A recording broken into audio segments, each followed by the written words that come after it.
Salve, salve galera, graça e paz, tudo bem com vocês? Espero que sim.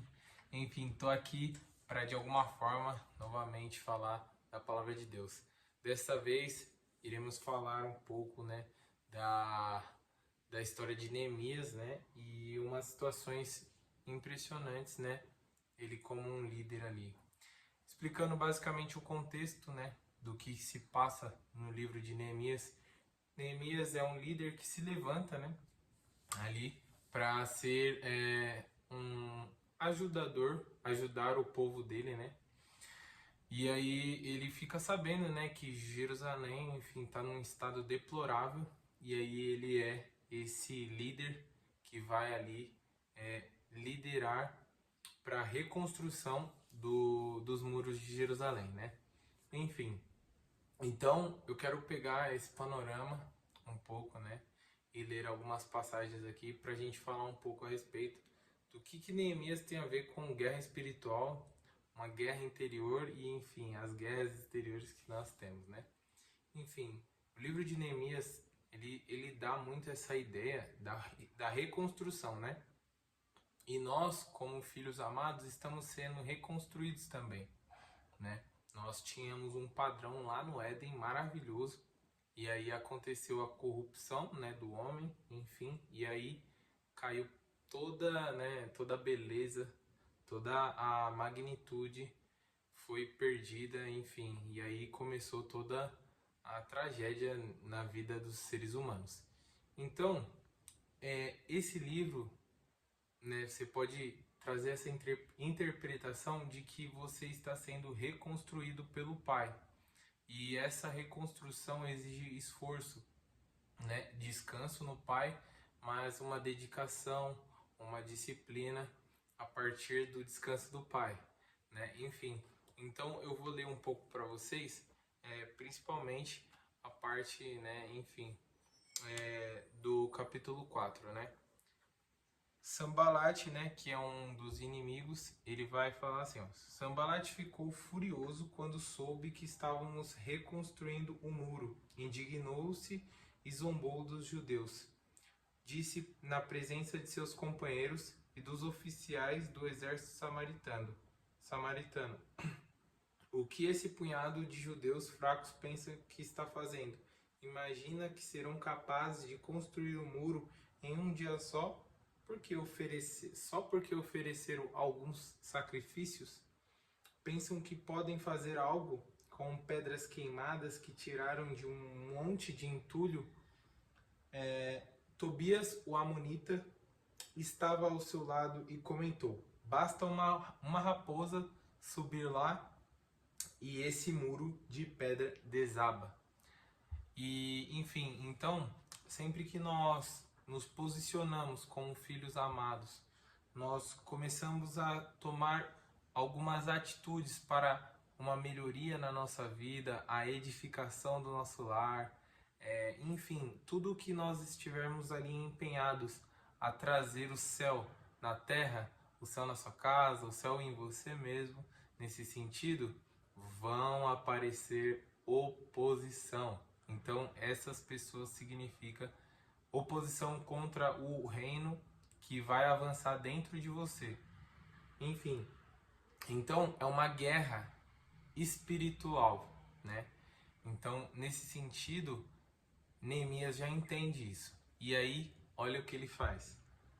Então orei: ouve-nos, nosso Deus, pois estamos sendo ridicularizados. Que essa zombaria caia sobre a cabeça deles e que eles próprios se tornem prisioneiros numa terra estrangeira. Não ignores sua culpa, não apague seus pecados, pois provocaram tua ira aqui diante dos construtores. Então, é interessante essa questão, porque realmente ele pega, entende a guerra espiritual e aí ele toma uma atitude e fala assim: eu vou orar ao Senhor para que ele, literalmente, ele é o meu juiz, ele é meu ajudador, ele que faz as coisas, Ele que é esse que realmente pode fazer muito mais do que pensamos ou imaginamos, né? Então ele não deposita a capacidade dele, né? Enfim, o empenho dele nesse sentido na força do próprio braço. Não, ele depende do Senhor. Então esse é o primeiro pilar. Tanto que antes mesmo dele começar a construção, né? Ele, ele jejua, ele ora, né? Ele pede para que o rei da Pérsia, né? Envie ele, né? Porque ele era copeiro ali do rei lá na Pérsia, e aí ele é enviado, né? Ainda o rei da Pérsia manda suprimentos para ele. Enfim, é magnífico mesmo você ver assim a história de Neemias, como ele era um servo fiel do Senhor mesmo, e ele vai para essa obra magnífica, né? Enfim, eu vou citar outros versículos também, né? E, bom, eles começam a zoar, né? E eles começam a tentar, de alguma forma, parar essa obra do Senhor. É a mesma coisa que vai acontecer na sua vida e na minha vida sempre. Sempre alguém ou alguma situação vai querer parar a obra que Deus está fazendo na sua vida. Mas nunca deixe que nada atrapalhe o seu avanço espiritual diante do Senhor por conta de pessoas. Enfim, e eu vou também falar aqui que tem uma parte aqui, ó, que ele fala a respeito de situações internas, coisas que acontecem entre os israelitas. Então, o Sanbalat e Tobias, eles começam a tentar de alguma forma atrapalhar e parar a obra, certo? E aí, olha o que acontece no versículo 10 do capítulo 4. Então o povo de Judá começou a se queixar. Os trabalhadores estão cansados e ainda há muito entulho para remover. Não seremos capazes de construir o muro sozinhos. Enquanto isso, nossos inimigos diziam: antes que eles se deem conta do que está acontecendo, cairemos sobre eles e os mataremos, acabando com o seu trabalho. Então, basicamente, tinha ali uma guerra ali também interna dos trabalhadores, dos reconstrutores ali do muro, que ficaram com medo e ficaram acanhados, tipo, caraca, nós está fazendo aqui a obra, mas daqui a pouco esses caras vão vir e vai nos matar, né? Então tinha uma preocupação interna. A mesma coisa também acontece conosco mesmo,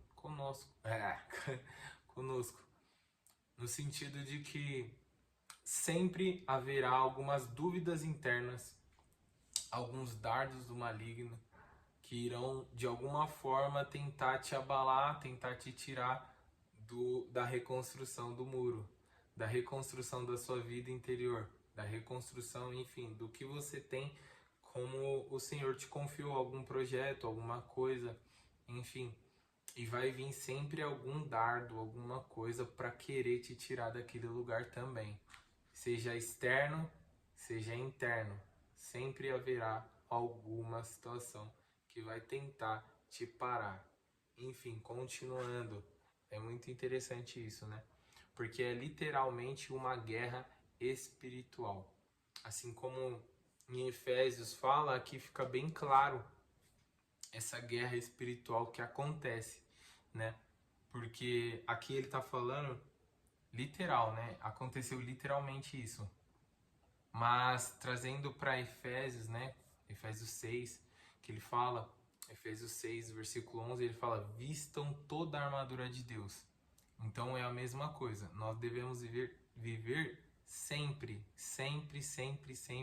com a armadura de Deus, prontos para uma guerra espiritual que está acontecendo a todo o momento. Não é tipo agora ou daqui a pouco, ou, enfim, é a todo o momento está em guerra. Você está em guerra a todo o momento. E essa guerra é para que assim, entre o bem e o mal, nesse sentido, que o diabo quer levar sua alma e Deus quer de fato te santificar e levar você para o paraíso com ele. Basicamente isso.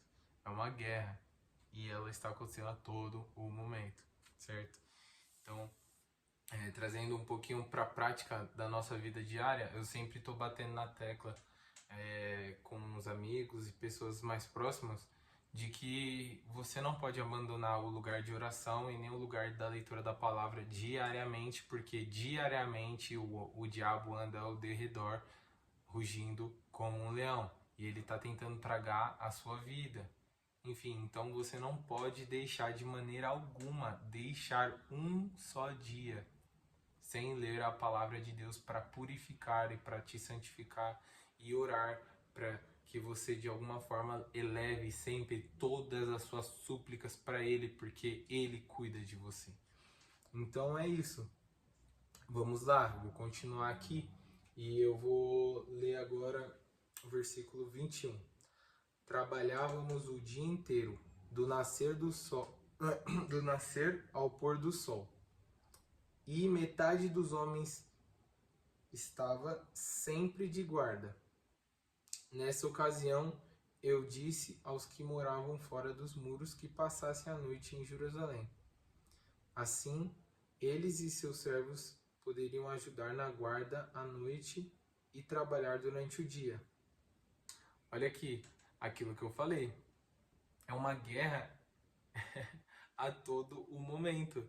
E eles estavam ali se precavendo. Por quê? Porque um ficava de guarda e o outro, enfim, trabalhava, né?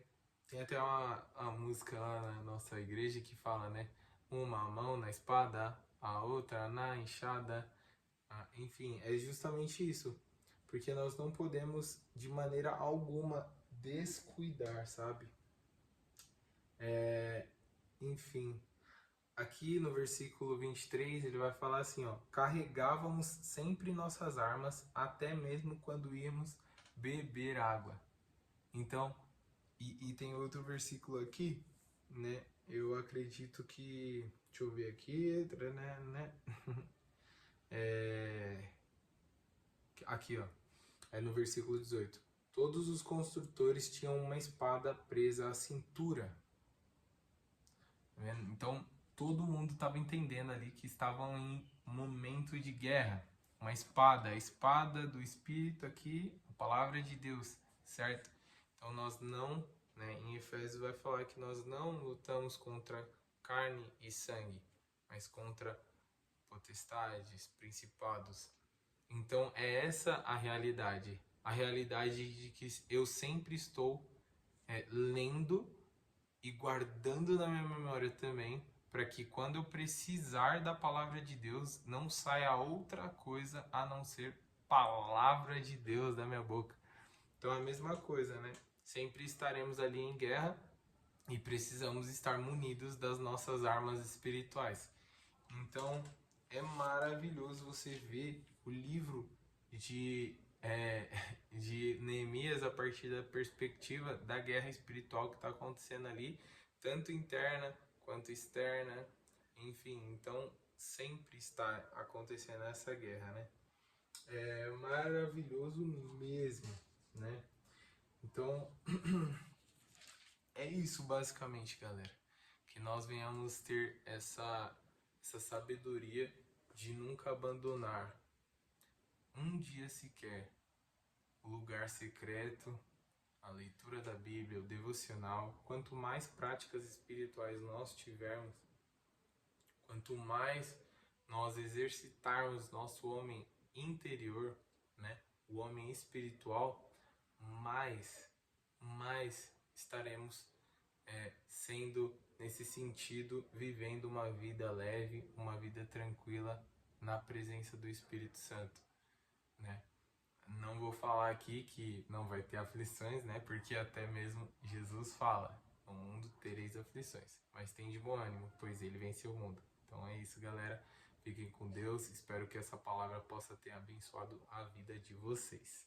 Se vocês gostaram desse conteúdo, enfim, querem mais, falem aí, comentem, compartilhem com seus amigos, enfim. É isso, galera. Tamo junto. Fica com Deus.